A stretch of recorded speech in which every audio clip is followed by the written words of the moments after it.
Good morning to the Excellencies, respected Principal Sir, Vice Principal Sir, teachers, and all my dear friends. I am Uswa Fatima of Class 9B. Today, we the students of Class 9B are going to present today's assembly on Human Rights Day.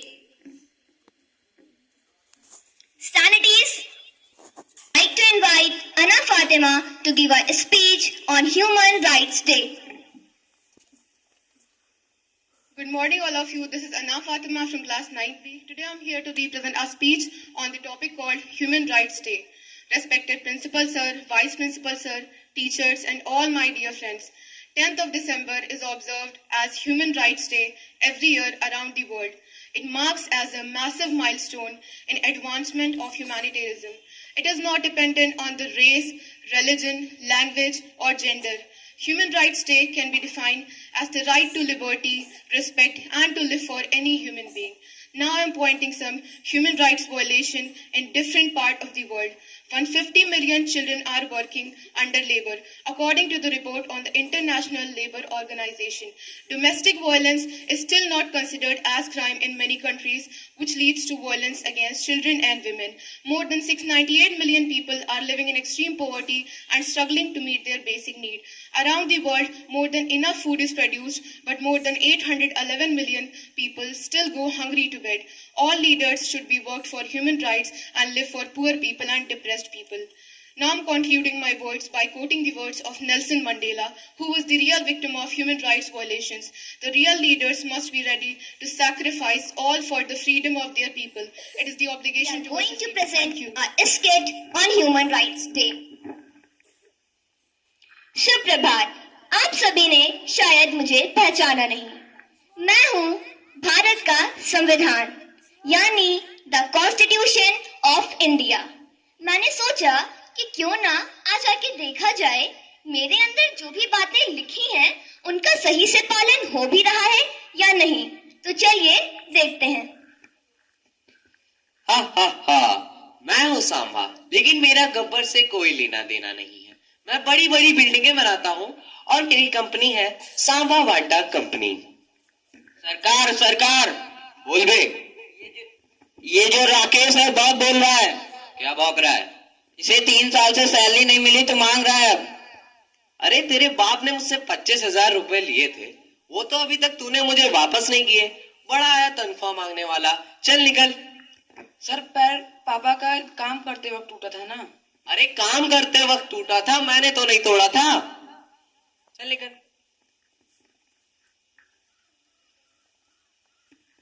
अरे भैया, ये जो building के किनारे building है ये आपकी है? जी हाँ, बिल्कुल मेरी है।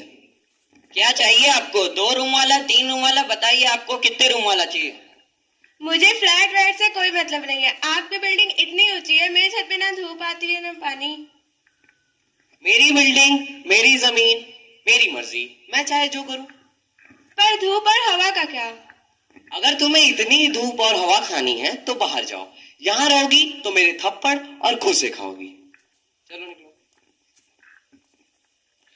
मालिक मालिक, वो देखो गीता जा रही जिसने आपके प्यारे बेटे से रिश्ता तोड़ दिया था। अच्छा, ये तो वही लड़की है ना जिसने 100 लोगों के सामने मेरे बेटे से रिश्ता तोड़ के मेरी नाक कटवा दी थी। बुलाओ उसे। ए गीता, चल, मालिक तुझे बुला रहे हैं। चुप कर, मालिक होगा तेरा, मेरा कुछ नहीं है। मैं क्यों जाऊं उसके पास? उससे बोल वो आए मेरे पास। अरे रे रे रे रे रे, बहुत जवान चल रही है तेरी। मैंने सुना है कि तू किसी दूसरे जात वाले लड़के से शादी कर रही है। राम राम राम, शर्म नहीं आती? दूसरे जात के लड़के से शादी कर दिया हमारे प्यारे बेटे, हमारे मालिक के प्यारे बेटे को छोड़कर। ऐसा क्या है तेरे राजा बाबू में जो मैं शादी करूं उससे? एक हो तो बताऊं? तेरी भी तो एक लड़की है, उससे शादी करवा ले अपने राजा बाबू की। क्यों, अब बोलती बंद हो गई तेरी? नहीं नहीं नहीं, मैं इस जुआरे हमारे लड़के से अपनी लड़की की शादी नहीं करवा सकता। अरे हट, चुप कर। हर गरीबों के भी अपने शौक होते हैं। जुआरा हमारा हुआ तो क्या हुआ? तूने कौन सा अच्छा काम कर दिया दूसरे जात के लड़के से शादी करके? अच्छा, एक बात बताओ मुझे, मेरी मर्जी, मैं चाहे जिससे शादी करूं, इसमें तेरा कोई आना जाना नहीं होना चाहिए, ठीक है?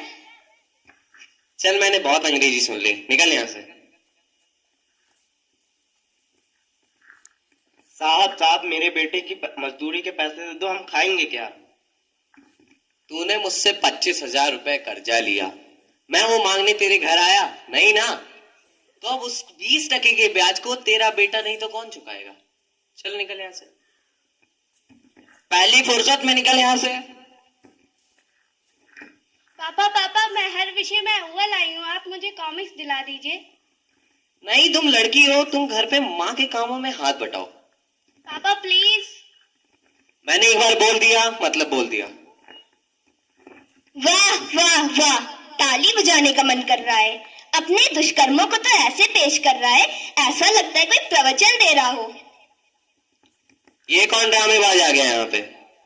मैं हूँ संविधान, मैं ही कानून हूँ और मैं ही पुलिस को शक्ति देती हूँ। इधर आओ बेटा, क्या परेशानी है तुम्हारी? इनको धूप और हवा खानी है। मैम इनकी बिल्डिंग इतनी ऊंची है, मेरी छत पे ना धूप आती है ना हवा आती है। अब आप ही बताएं मैं क्या करूं? मेरी बिल्डिंग, मैं चाहे जो करूं। बिल्डिंग भले ही आपकी है, लेकिन आपकी बिल्डिंग से इनको नुकसान पहुंच रहा है, तो आपको अपनी बिल्डिंग को गिराना पड़ेगा। आपकी आजादी वहीं तक सीमित होती है जहां तक किसी दूसरे की आजादी को नुकसान ना पहुंचे।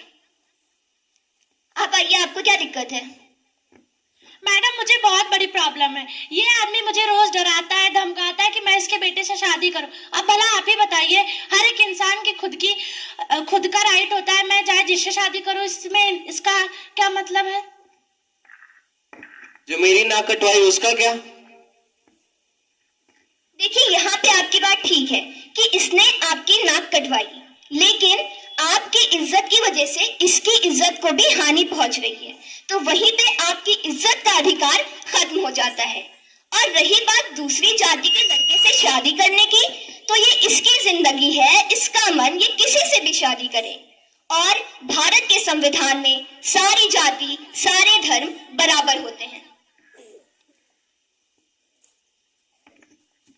इसने मेरे बेटे के मजदूरी के पैसे नहीं दिए हैं। इसने मुझसे 25,000 रुपए कर्जा लिया था, लेकिन मैं इसे 30 रुपए पर डे का दे तो देता हूँ। 30 रुपए पर डे किस किताब में लिखा है? मेरी किताब में।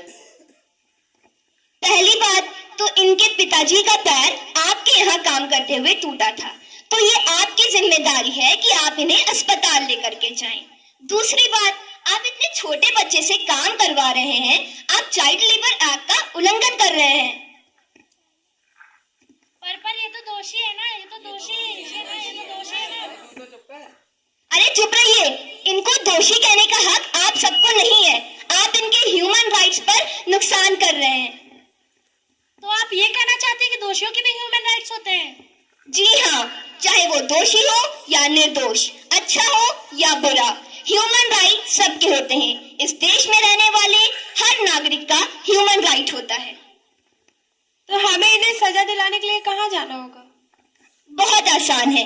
अगर आपको लगता है कि कोई आपके ह्यूमन राइट्स का उल्लंघन कर रहा है, तो आपको 1 साल के अंदर ह्यूमन पॉलिसी कमीशन के अंदर जाकर शिकायत दर्ज कर देनी है, और वहां पर आपके एक भी पैसे नहीं लगेंगे।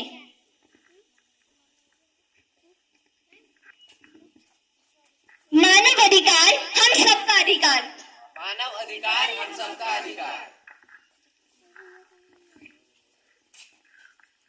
ये देश मेरा, ये देश मेरा, ये धरती और आकाश मेरा। ये देश मेरा, ये देश मेरा, ये धरती और आकाश मेरा। मानव होने के नाते कुछ बातों पे है अधिकार मेरा। मानव होने के नाते कुछ बातों पे है अधिकार मेरा। मानव है हम, मानव जाति ने मिलकर नियम बनाए हैं। मानव है हम, मानव जाति ने मिलकर नियम बनाए। इज्जत से जिए सभी यहाँ, ये ह्यूमन राइट्स हमारे हैं। इज्जत से जिए सभी यहाँ, ये ह्यूमन राइट्स हमारे हैं। Thank you.